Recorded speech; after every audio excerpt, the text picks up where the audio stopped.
Pitong manggagawa nakakuha ng 481,000 pesos sa tulong ng Dole Isabela. Ang detalye ng balita hatid ni Idol Zena Marie Akdang.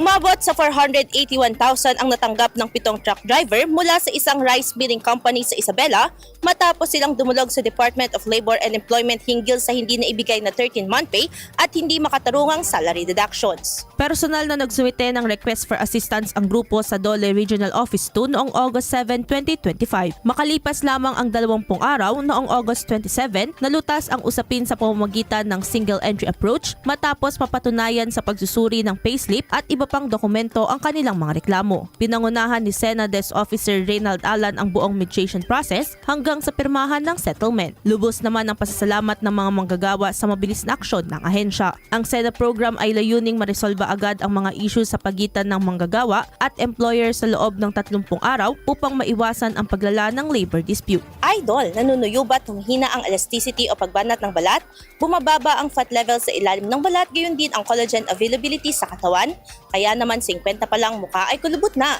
Para mapigilan ang mabilis na pagtanda, mag-DTX 500 na. Pinaparami ang cell regulators gaya ng retinols, peptides at growth factors para sa collagen metabolism and production. Sa DTX 500, hindi lang balat mo ang magiging makinis kundi ang selula ng iyong buong katawan. Para maging healthy, mag-DTX 500 palagi.